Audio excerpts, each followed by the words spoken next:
The scent of cinnamon and pine needles filled my studio as I hung the last ornament on my makeshift Christmas tree, really just a collection of my paint-splattered easels arranged in a triangle draped with twinkling lights. I stepped back, admiring how the golden glow transformed my usually chaotic workspace into something magical. This would be perfect for tomorrow's family Christmas gathering, where I'd finally show them my art wasn't just a hobby. My name is Alina, and I'd spent the last 3 years building my dream, this small but vibrant art studio in downtown Boston, far from my family's mansion in Beacon Hill. The space wasn't much, but it was mine. My phone buzzed. Mom. Alina, dear, your father and I need to speak with you. Now. Mom, it's Christmas Eve. I'm preparing for tomorrow's. This can't wait. We're outside your studio. My stomach dropped at her tone. I hurried downstairs, where my parents' black Mercedes stuck out like a sore thumb among the neighborhood's beat-up Hondas and Toyotas. Darling, Mom said as I opened the door, her Hermes scarf wrapped tight against the December chill. This really can't go on. Dad stood behind her, his usual commanding presence somehow more severe in the dim streetlight. Come inside, I said, leading them up the narrow staircase. I've decorated for tomorrow. I thought maybe we could have the family gathering here this year, show everyone what I've been working on. That's precisely what we need to discuss, Dad cut in, his voice sharp. This experiment of yours has gone far enough. I switched on the studio lights, illuminating my latest pieces, large, bold canvases exploring themes of freedom and constraint. Mom visibly winced at a particularly vibrant abstract. The Stevensons asked about you at the club yesterday, Mom said, perching herself on the edge of my paint-stained couch. I had to lie about where you were. Do you know how humiliating that was? I don't understand. I'm working, creating art. Creating embarrassment, Dad interrupted. The Rice name means something in this city. We can't have our daughter playing artist in some rundown neighborhood. Playing artist? My voice cracked. I sold 3 pieces last month. I'm having a show in February. Enough.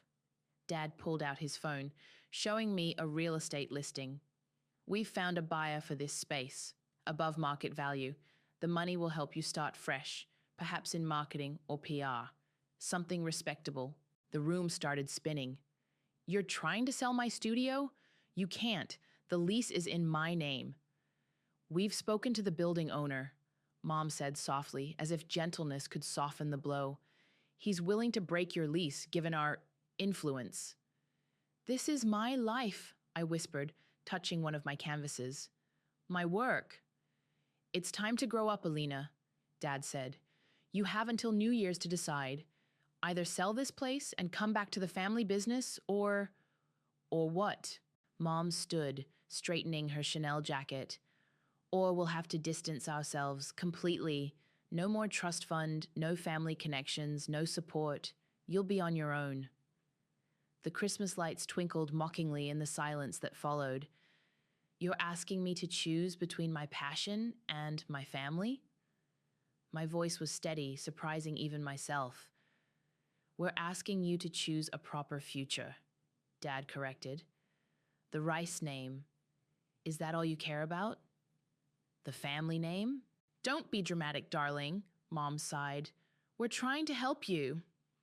I looked around my studio, at the paint-splattered floors, the half-finished canvases, the Christmas decorations I'd hung with such hope just hours ago.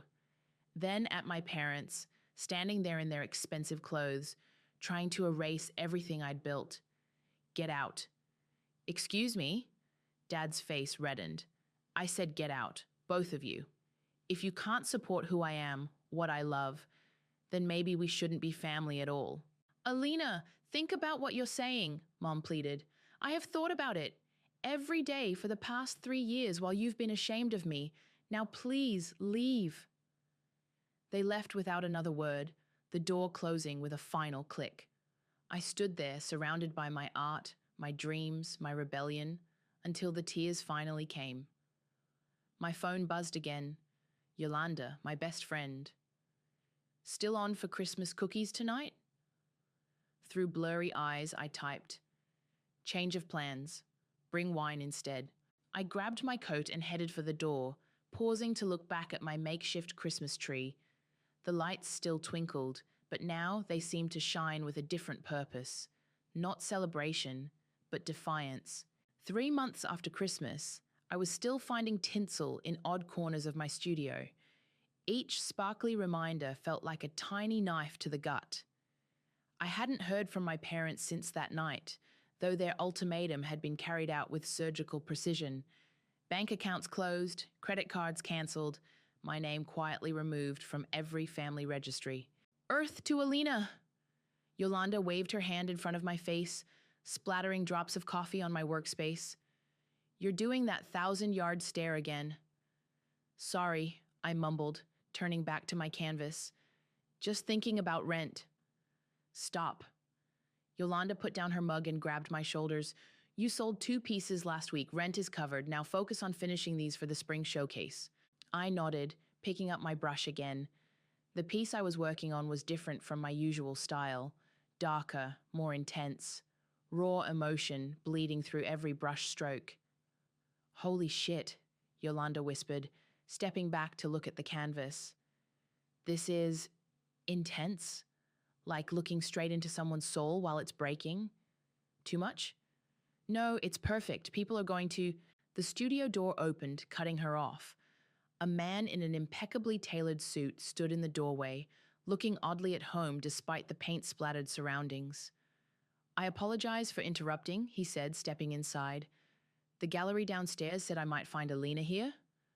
That's me, I said, wiping my hands on my already stained jeans.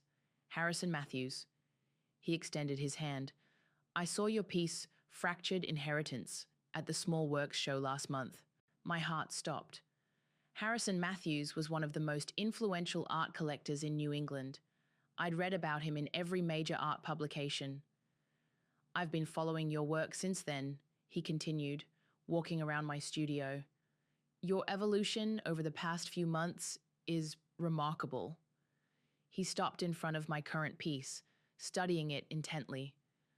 There's pain here, he said quietly, but also defiance, strength. He turned to face me. Would you tell me about it? It's personal, I managed. The best art always is, he smiled. That's why I'm here. I'm curating a special exhibition at the Gardner Museum next month. Theme is breaking patterns. I'd like to feature your work. Yolanda squeaked behind me. The Gardner? I breathed. But that's where your mother hosts her annual charity gala. Harrison's eyes twinkled. Yes, I'm aware of your connection to the Rice family. In fact, I find it adds a fascinating layer to your work. My hands started shaking. They wouldn't want me there. Art isn't about want, Ms. Rice. It's about need. And right now, the art world needs voices like yours, authentic, unflinching, real. He pulled out a business card, placing it on my workbench. Think about it. The exhibition opens May 15th. I'd need at least 3 pieces, including this one. He gestured to my current work. Your family's gala is the following week, I believe? I nodded, unable to speak. Perfect timing, wouldn't you say? He headed for the door, then paused. Oh, and Alina, don't let them dim your light. Some of the greatest art comes from breaking free of gilded cages. After he left, Yolanda and I stood in stunned silence. Did that just happen? She finally whispered. I can't do it, I said, sinking onto my paint-stained couch. Show my work there, they'll see it as an attack. Good, Yolanda sat beside me. They deserve it. They tried to buy your silence, your compliance. Show them what happens when you try to cage an artist. I picked up Harrison's card, running my finger over the embossed lettering. It would destroy them, I murmured. Socially, professionally. Mom's been on the museum's board for decades, and now you have the chance to show them exactly what they tried to throw away. Yolanda grabbed my shoulders again. This isn't just an opportunity, Alina. It's justice. I stood up, walking to my easel.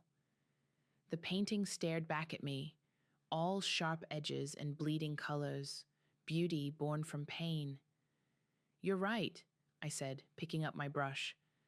But if I'm going to do this, I'm going to need bigger canvases. Yolanda grinned, already pulling out her phone.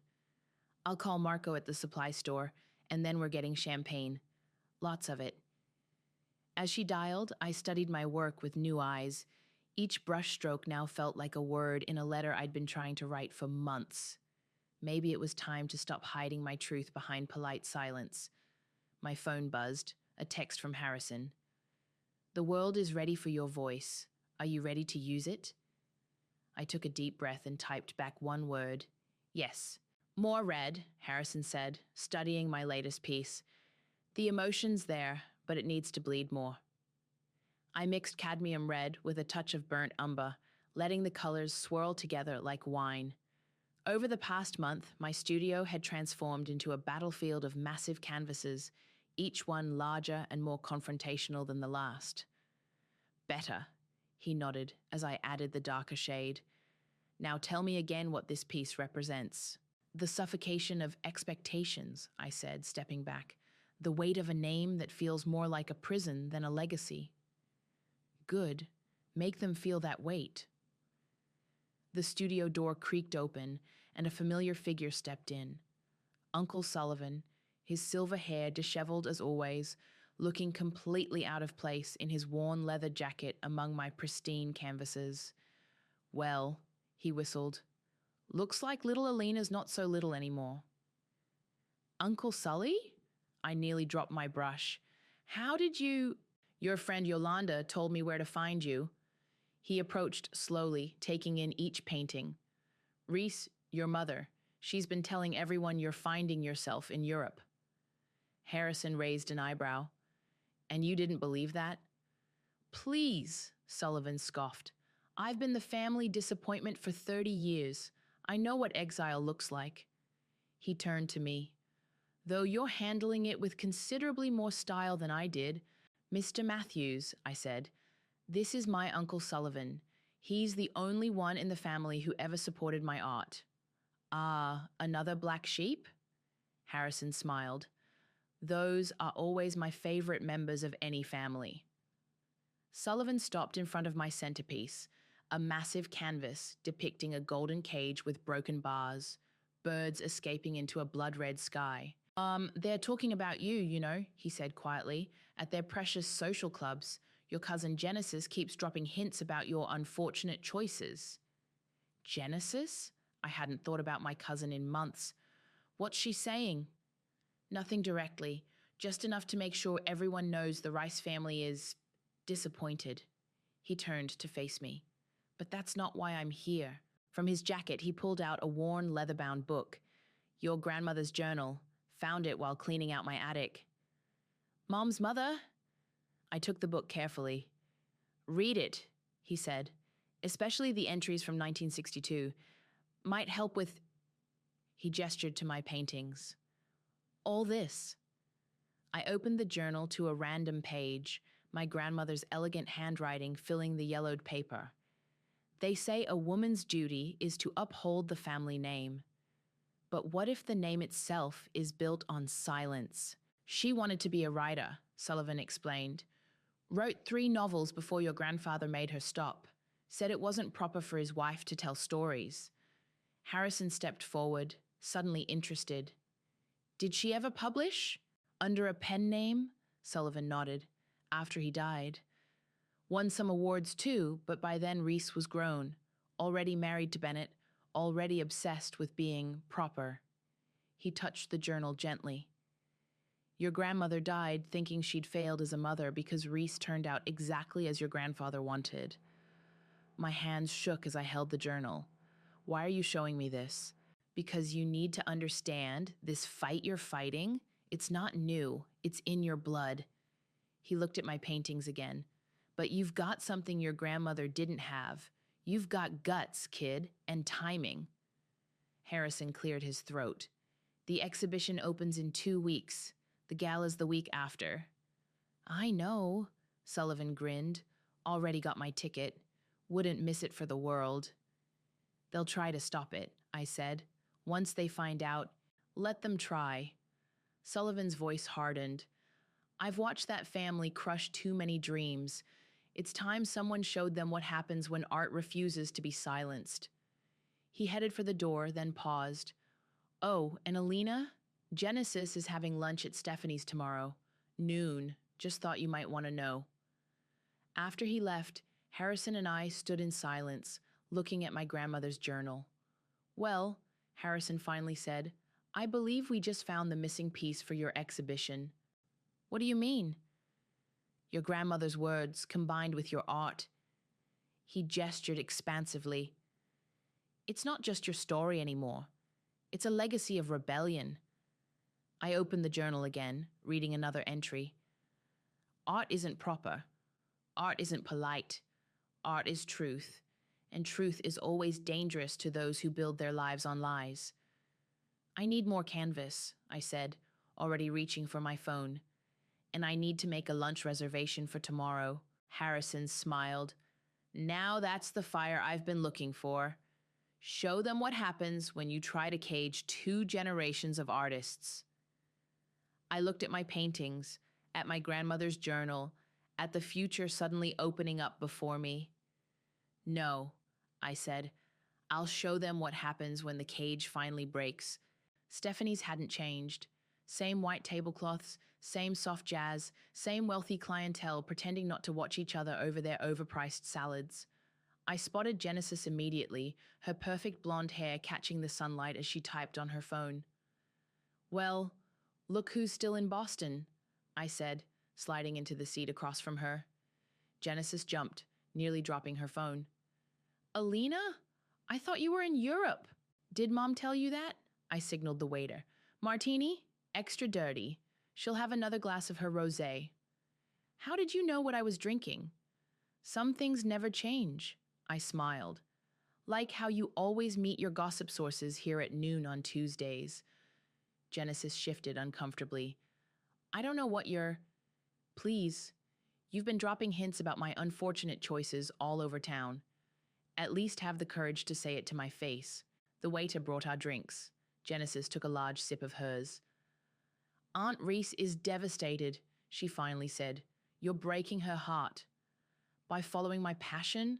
By refusing to be another empty socialite? By embarrassing the family? Do you know what people are saying? Actually, I don't.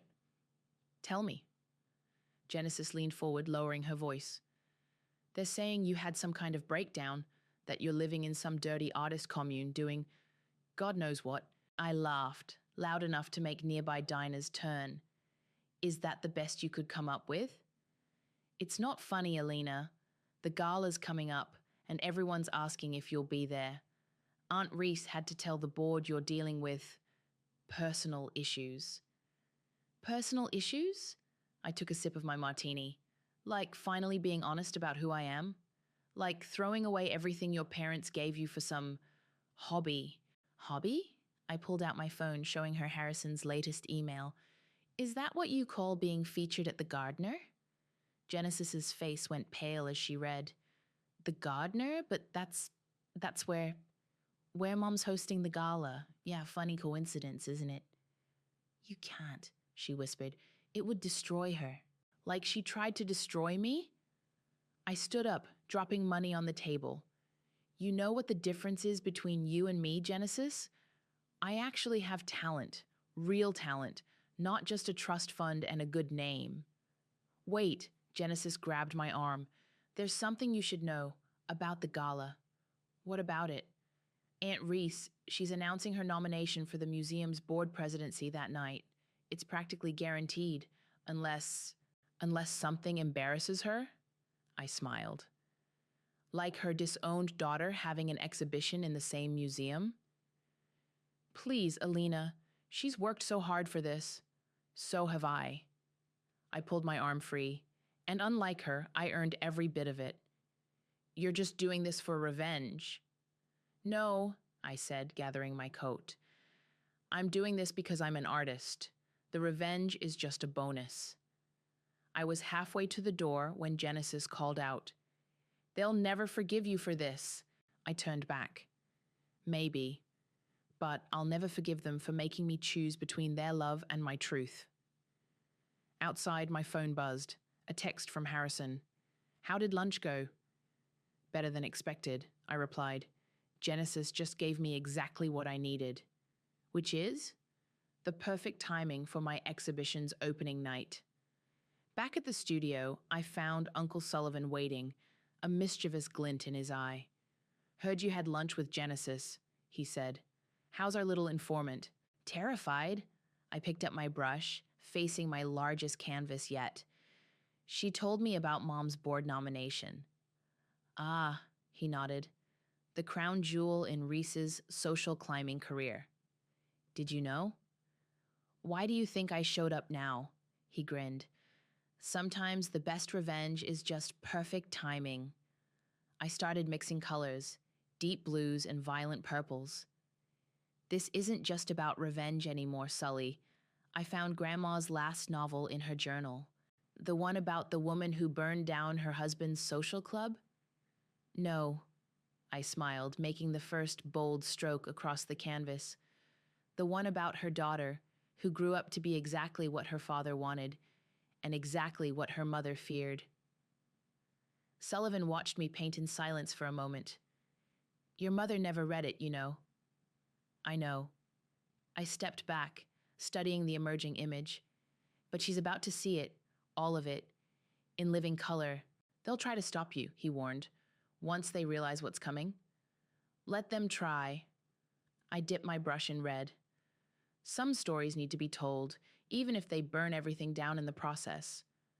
"And you're ready for that fire?" I thought of Genesis's face when she read Harrison's email, of my grandmother's hidden novels, of my mother's carefully constructed world of appearances. "I'm not just ready," I said, making another bold stroke. "I'm the one lighting the match." "It's done," I whispered, stepping back from the final piece.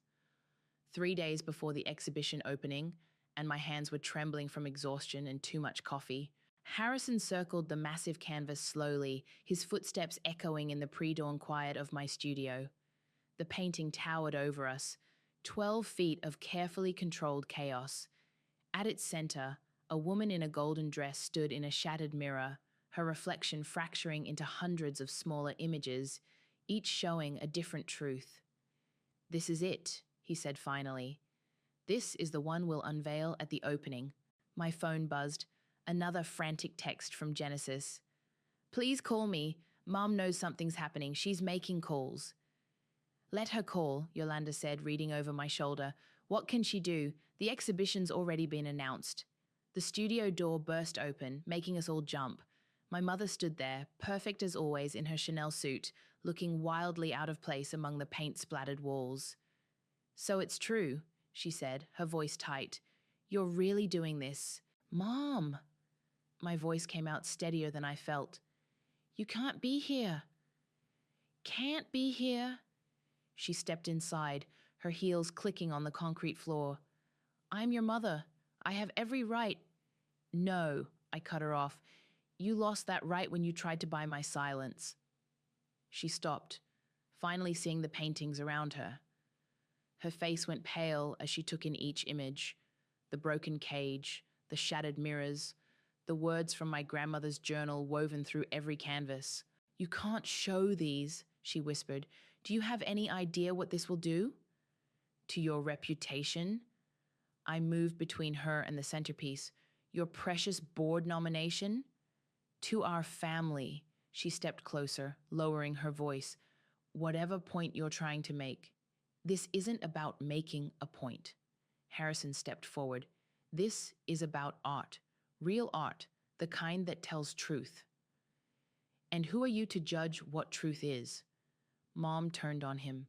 "You have no idea what our family—" "He knows exactly what this family is," I interrupted, because I showed him, in every brushstroke, every color, every hidden message.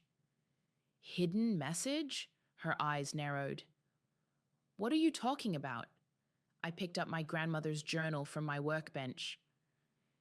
Did you ever wonder why Grandma spent so much time in her study? What she was writing all those years? Don't! Her voice shook. Don't you dare bring her into this. She brought herself into this 30 years ago. I opened the journal to the marked page. When she wrote about watching her daughter become everything she feared. Stop it. My Reese, I read aloud.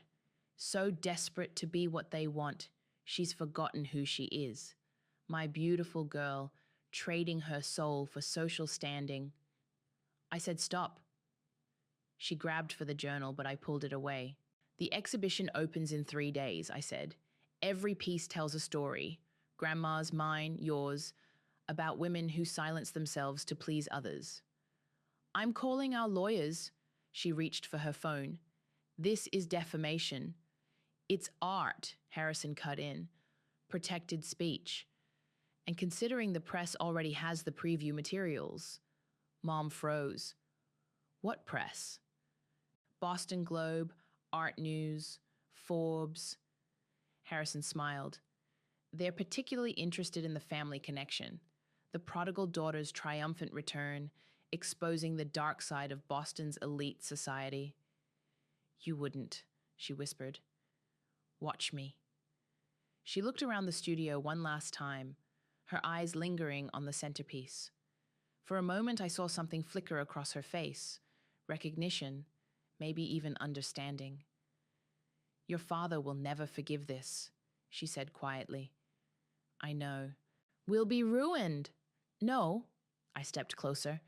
You'll just finally be seen, the real you, not the perfect facade you've built. She turned to leave, then paused at the door.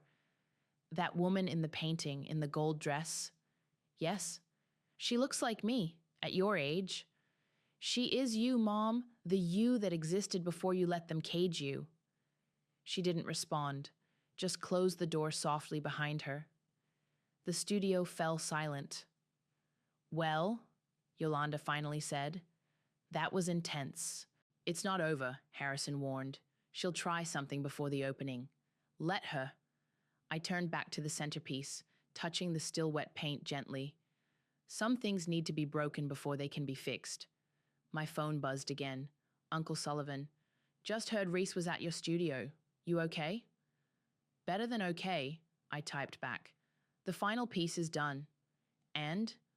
I looked at the painting, at the woman in the golden dress, at all the fractured truths finally coming to light. And it's beautiful, I replied. Terrifyingly beautiful. The Gardner Museum hummed with anticipation. Through the gallery windows, I watched Boston's elite arrive in their designer clothes and practiced smiles, air-kissing and exchanging pleasantries as if this were just another opening night. They have no idea what's coming, do they? Yolanda adjusted my black dress, a far cry from the paint-stained clothes I usually wore. 5 minutes until doors open, Harrison announced, appearing beside us. The press is already asking about the covered centerpiece. Let them ask. I touched the massive velvet drape hiding my final piece. Some surprises are worth waiting for. The gallery doors opened and the crowd flowed in like an expensive tide. I recognized faces from my old life, board members, family friends, social climbers who'd once smiled at me at country club brunches.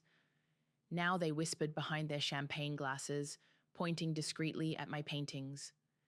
Darling, Uncle Sullivan's voice boomed across the room. He wrapped me in a bear hug, smelling of leather and good scotch. They're all here, every last one of them. Mom and Dad?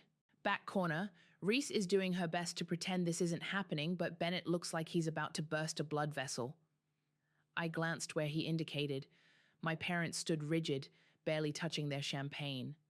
Mom wore her armor, a perfectly tailored Oscar de la Renta gown, while Dad's jaw clenched visibly, even from across the room. Ladies and gentlemen, Harrison's voice cut through the murmurs. If you'll gather round, we're about to begin. The crowd shifted, forming a loose semicircle around the covered centerpiece. I saw Genesis slip in late, her face pale as she took in the other paintings. Tonight, Harrison continued, we celebrate not just art, but truth. the kind of truth that often hides behind family names and social expectations. He gestured to me. Alina? My heels clicked against the marble floor as I stepped forward. The crowd's silence felt heavy, expectant. These paintings tell a story, I said, my voice carrying in the hushed space. Not just my story, but the story of every person who's ever been told to be less, to be quiet, to be proper. I met my mother's eyes across the room. It's about the cages we build, the masks we wear, and what happens when we finally break free. I nodded to Harrison. Two assistants stepped forward, gripping the velvet drape. Mother, I said clearly, this one's for you. The drape fell. Gasps echoed through the gallery. In the stunning silence that followed, I heard my mother's sharp intake of breath. The painting towered over everyone, 12 feet of carefully controlled chaos. The woman in the golden dress, my mother's younger self, stood among shattered mirrors, each fragment reflecting a different truth. A young girl writing poetry, a woman crying behind closed doors, a daughter becoming her father's perfect creation. And woven through it all, in delicate gold script, were my grandmother's words. The greatest tragedy is not the breaking of a heart, but the silencing of a soul. Oh my God, Genesis whispered loudly. Those are Aunt Reese's journals. No, my mother's voice cut through the silence. She stepped forward, her hands shaking. Those are my mother's words, the ones I pretended not to hear, the ones I tried so hard to forget. The crowd parted as she approached the painting. Up close, the details were unmistakable, the exact shade of her favorite childhood dress, the diary she used to hide under her mattress, the dreams she packed away to become the perfect society wife. You had no right, she whispered, but her voice lacked conviction. I had every right, I replied softly. Just like Grandma had every right to write her novels. Just like I have every right to paint my truth. Dad stepped forward, his face dark with rage. This ends now. I'll buy every painting. Name your price. They're not for sale, Harrison interjected smoothly. In fact, they've already been acquired by the museum's permanent collection. The whispers grew louder. Mom swayed slightly, reaching for support. Reese? A board member approached cautiously. Perhaps we should discuss the nomination. No need, my mother said, her voice suddenly clear. She turned to face the crowd, her spine straightening. I'm withdrawing my name. Mom? Genesis gasped. It's time for some truth, isn't it? Mom looked at me, really looked at me, for the first time in months. My daughter isn't the disappointment here. I am. I disappointed myself, my mother, and worst of all, I disappointed the artist my daughter became. She touched the painting gently, tracing one of the written lines. The silencing of a soul, she murmured. Then, louder, well, no more silence, not tonight. The gallery erupted in chaos, but all I could see was my mother's face, transformed by something that looked surprisingly like freedom. Uncle Sullivan appeared at my side, grinning. Now that, he whispered, is what I call a masterpiece. The aftermath of the exhibition opening felt like the eye of a hurricane. Reporters swarmed the gallery, cameras flashing, questions flying. Dad had stormed out, followed by most of his business associates. Genesis hovered uncertainly between groups, her social butterfly wings finally clipped. Ms. Rice, a reporter thrust a microphone toward me. Your exhibition seems to be a direct critique of Boston's elite society. Was that your intention? Before I could answer, my mother stepped forward. My daughter, she said clearly, has done what I never had the courage to do. She told the truth. The reporters turned to her like sharks sensing blood. Mrs. Rice, how do you respond to the personal nature of these paintings? Personal? Mom laughed, a sound I hadn't heard in years. Art should be personal. It should hurt. It should heal. My daughter's work does both. Harrison appeared at my side. The Times is calling it A searing indictment of generational trauma disguised as social obligation. Disguised? Uncle Sullivan snorted, joining us. Looks pretty damn obvious to me. A commotion near the entrance drew our attention. My father had returned, this time with a man in an expensive suit clutching a leather briefcase. That's enough, Dad announced, his voice cutting through the chaos. This exhibition is over. My lawyer has prepared an injunction. On what grounds?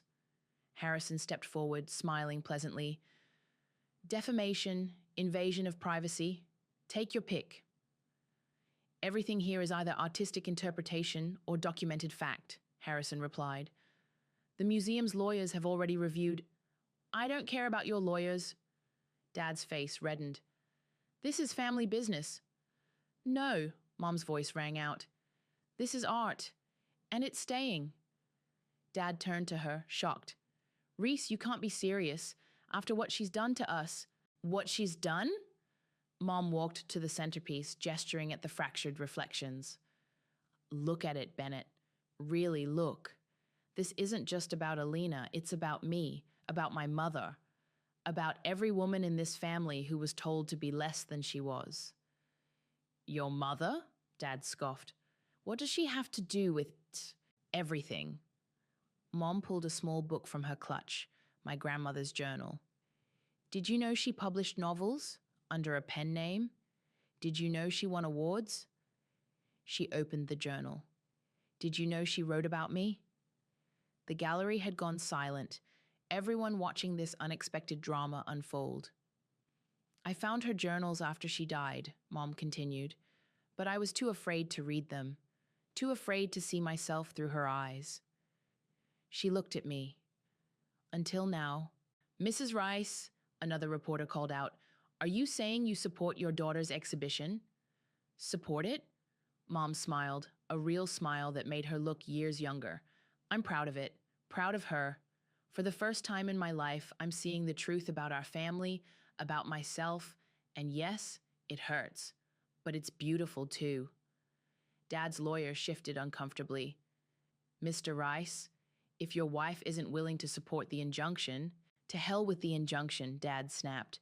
Reese, think about what you're doing. The board position is less important than my daughter. Mom turned to the crowd.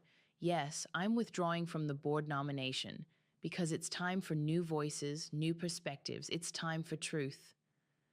Genesis suddenly stepped forward. Aunt Reese is right. She faced the reporters. This family, we've all been living behind masks. Alina's just the first one brave enough to break hers. The reporters surged forward again, questions overlapping. Through the chaos, I felt a hand slip into mine. Mom. I'm sorry, she whispered, for everything, for trying to make you smaller to fit our world. Mom. No, let me finish. She squeezed my hand. Your grandmother would have loved these paintings. She would have loved the artist you've become. Dad stood alone now, his lawyer already retreating. He looked lost, a king watching his kingdom crumble. Bennett, Mom called to him, it's over. The perfect family, the perfect image. It's all over, and thank God for that. He left without a word, but this time no one followed. Harrison cleared his throat. The Boston Globe wants an interview with both of you. Mom looked at me questioningly. Together? I nodded, feeling something shift between us, like a door opening or a cage breaking. Together. As the reporters gathered around us, I caught Uncle Sullivan's eye. He raised his champagne glass in a silent toast, grinning like a proud conspirator. So, the Globe reporter began, tell us about the woman in the golden dress. Mom and I looked at each other, then at the painting that had started it all, the truth teller, the mirror breaker, the story we'd both needed to tell. Well, we said in unison, and for the first time in years we both started laughing. Spring sunlight streamed through my studio windows as I added the final touches to my newest piece. The door creaked open and Mom stepped in, carrying 2 cups of coffee and a familiar leather-bound journal. Still using Grandma's words? She asked, setting down the cups. They feel like mine now, too. I stepped back from the canvas. What do you think? The painting showed two women at a writing desk. One older, one younger. Their faces reflected in the same mirror. Unlike my previous work, this one felt lighter, more hopeful. She would have loved it, Mom said, touching the canvas gently. Both the painting and the gallery. We'd converted Dad's old downtown office building into an art gallery and writing space, renamed it the Storyteller's Studio. The irony wasn't lost on anyone. Have you heard from him? I asked, accepting the coffee. Bennett's in London, Mom shrugged. Apparently there's less scrutiny there, though Genesis tells me he's actually reading your interviews. And how is our favorite reformed socialite? Mom laughed. Genesis is thriving at art school. Who knew she had such talent for photography? Though she says documentary work is way harder than Instagram. The studio door burst open again as Yolanda rushed in, waving her phone. You're trending again. The Times piece about female artists breaking family traditions just dropped. Show me, Mom and I said together, then laughed at our synchronicity. As Yolanda pulled up the article, Harrison appeared in the doorway. Ladies, the writing workshop starts in 10 minutes. We've got a full house, including 3 society wives, Yolanda whispered dramatically. Apparently, your mother's writing group is becoming quite scandalous. Mom straightened her shoulders, a gesture I'd seen countless times at charity galas, but now it looked different, proud rather than proper. Well, scandal is better than silence, isn't it? Speaking of silence, Harrison said, Sullivan's downstairs with some interesting news. Uncle Sullivan bounded up the stairs moments later, his leather jacket now adorned with paint stains from helping around the studio. You'll never believe what I found in the old family storage unit. He pulled out a manuscript, yellowed with age. Your grandmother's last novel, the one she never published. Mom's hands shook as she took it. The Price of Proper, she read, by Elizabeth Grace. Her pen name, I said softly. There's a note inside, Sullivan pointed. Dated the week before she died. Mom opened it carefully, her voice catching as she read, To my Reese, and to her daughter, and to every daughter who follows, may you find the courage to tell your stories, paint your truths, and break whatever cages they build around you. The world needs your voice more than it needs your silence. The studio fell quiet, broken only by the sounds of aspiring artists and writers gathering downstairs. Well, Harrison said, checking his watch, shall we tell them they're about to be part of literary history? Wait, I said, turning to Mum. Read it to them. Grandma's novel. Start today. Me? Mum clutched the manuscript. But I'm not... You're exactly who should read it. I took her hand. The daughter who found her voice again. She looked at the manuscript, then at my painting of the 2 women at the desk. On one condition. Name it. You paint while I read. Let them see both forms of storytelling. Deal. As we headed downstairs, Yolanda nudged me. Look at us, running an arts collective in your father's old temple of capitalism. If that's not poetic justice... The workshop space was packed. Women of all ages looked up expectantly, notebooks and laptops open, some with paintbrushes already in hand.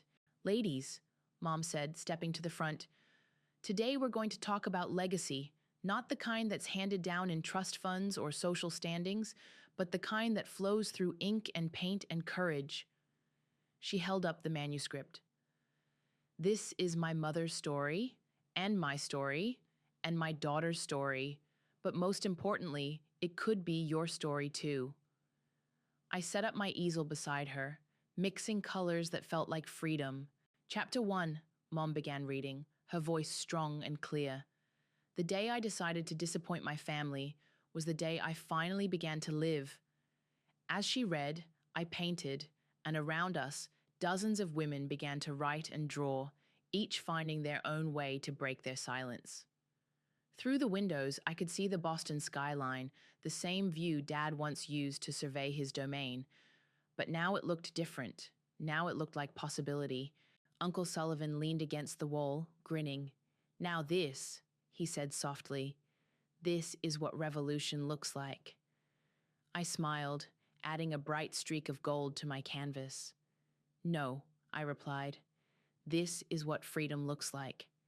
And in that moment, surrounded by art and truth and broken cages, we were all exactly where we needed to be.